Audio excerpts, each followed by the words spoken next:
1.5. Hey, Facebook. Look who we have here. Hello, I'm Tony. Hi, Tony. Hi, Linda. Tony, you've been a friend of mine on Facebook, and for some crazy reason, we connected because of similar interests.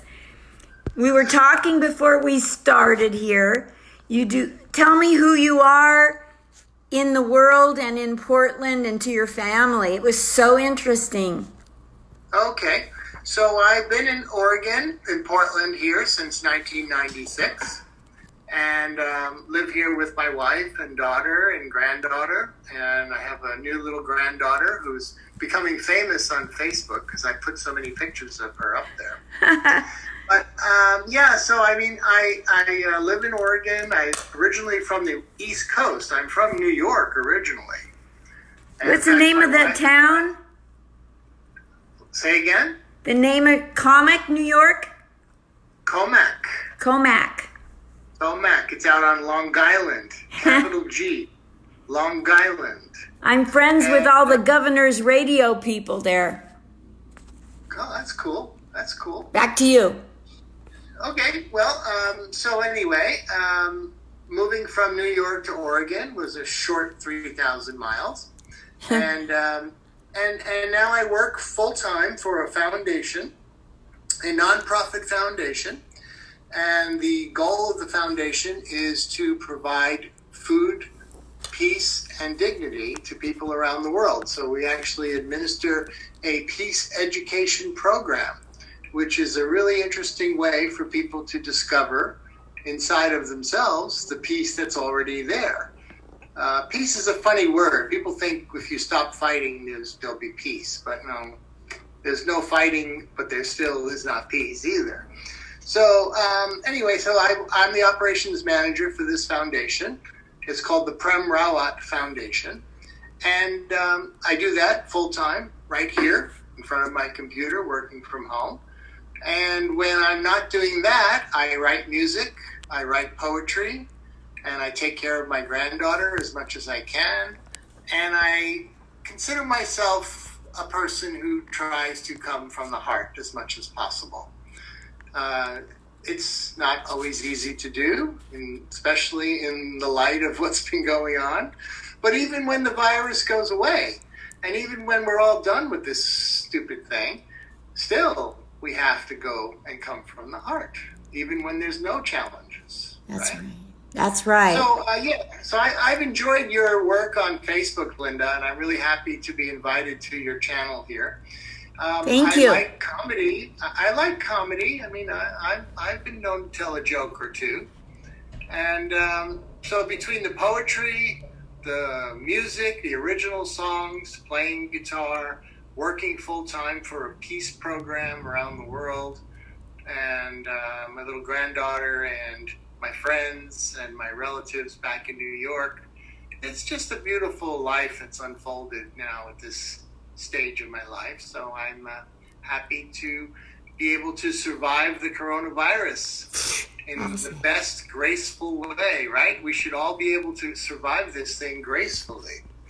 And like I said, even when the coronavirus goes away, and even when we're back to quote unquote a normal life, I think the same challenges will still exist. Yes. The challenges to, come from the heart, to have a fulfilling life, to write poetry, to write music, But there's a lot of musicians who are taking this opportunity because we're in isolation and we're sequestered, we're in solitary confinement, as it has been said.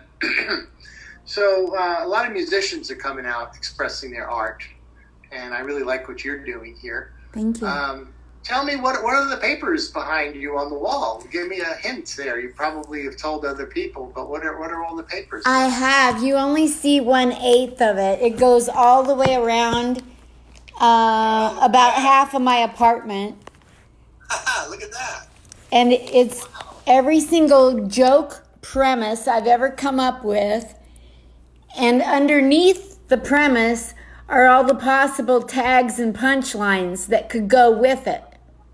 Okay, nice. So I'm hoping to have 3 to 5 minutes for each premise by the time we get out of our bedrooms. Wow, I would love to see what that unfolds. Part of me says that I would love to be a writer for a comedy show. I mean, that would be a fun thing. Wouldn't it? I like to think about jokes and funny things too. I mean, I heard a good joke about the coronavirus. Not that it's a joking matter, but one thing I heard is that when we're done with this, I sure hope COVID-20 is not as bad as COVID-19. And boy, I don't remember COVID 1 through 18. And a friend of mine said, well, the reason you don't remember COVID 1 through 18 because it was devastated on the memory. Ah. I'm from New York, and I heard that there was a bank teller in New York, who was relieved to find out that 2 people with masks were only there to rob the bank. That's a great one. So that's, I like jokes. And, of course, I'm a grandfather and a dad, and they always say that dad jokes are the worst jokes. So I've been known to tell a few puns and a few jokes. Let's hear a few. I love dad jokes and puns. Yeah, puns. Like, no matter how much I push the envelope, it always remains stationary. I love that. No matter how much I push the envelope, it remains stationary. I love it. And, there's others. I just can't think of them right now. I was a bill collector for 69 years. Yeah, just the bills or the entire part of the duck? Ha! And now I'm going to open them. Okay. I stole your punchline. I went a different way. See what I did there? Totally gotcha. I like that. They say comedy just is there to surprise. Yes. So a good joke is there to surprise you.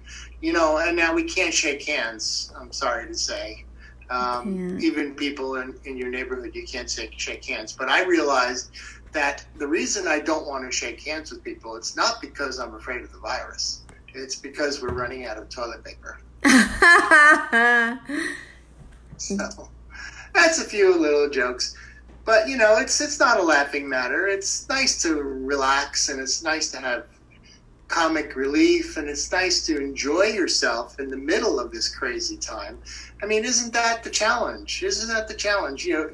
Obviously stay healthy, build up your immune systems, stay away from other people, but I think the challenge is to still be happy in the middle of this thing. Yeah. Artists, like musicians and comedians, can have a real especially hard time coping with losing their salary, putting their comedy on hold, being sequestered. It's hard on artists.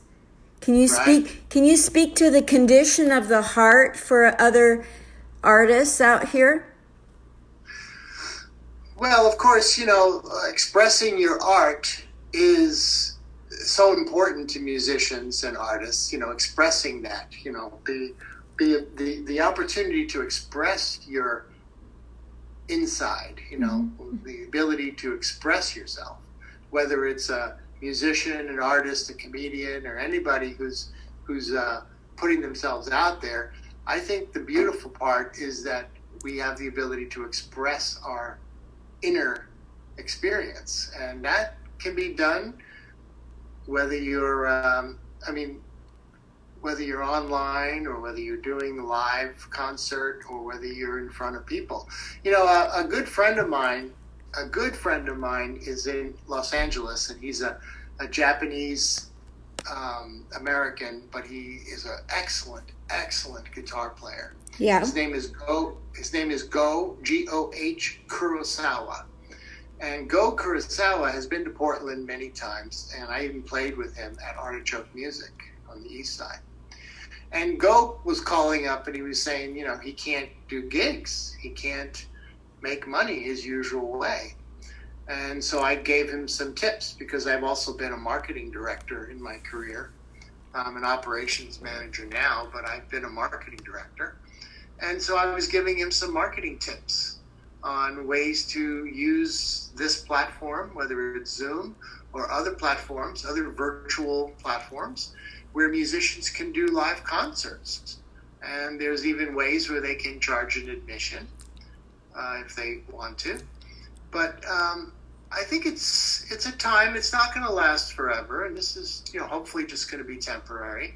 And then musicians can go back to their livelihood again. But in the meantime, there's a producer friend of mine named David Lee Bassett, lives on the east side of Portland, and he's a producer engineer, and he produced my CD. I have a CD, and he helped me produce it. And I actually talked to him last night because we're getting ready to do another song. I have a song called "Beacon in the Storm," is the name of my song. Okay. And it's a song about lighthouse in the rain, beacon in the storm, and it's a little song about the guide of a lighthouse. When you're a boat and you're out on the water and there's a storm, you have a lighthouse and you have a beacon to follow. So that's my new song. Nice. And so his name is David Lee Bassett, and so I was talking to David. I mean, he made, I'd say, 50% or more of his living was going out playing his keyboard and piano at various venues around town, restaurants, senior citizen homes, and just he was a guy that would just go out 6, 7, 8 times a week and play music. He can't do that now. Yeah. So now he's shifting to production. In fact, anybody who wants, I can give a great referral to an awesome producer, engineer. If you have a CD, if you're a singer-songwriter, if you want to produce your song in an extremely professional way, David Lee Bassett is his name, at Bassett Studios in Portland. And he's an engineer. Cool. And now he's doing his livelihood. He's doing his work all from his home. I'm going to send him a WAV file of my audio track, and we're going to produce the song without me ever having to go to his studio. So I guess creativity is the secret. You have to get creative. You have to come up with creative ways, ask people, do the research, find ways to continue your livelihood. I think that was your question. How do musicians survive in this time? Yes. I'd say the answer is get creative. Think outside the box. Try different things. Find out. Talk to other musicians. Find out what they're doing. Share and feel free to share what you know. Don't hog it. That's right. Share it.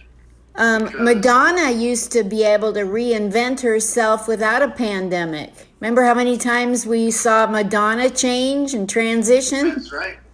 Yes, I remember. Yes. Yeah. She was very creative. She's an extremely creative person. Very. So creative people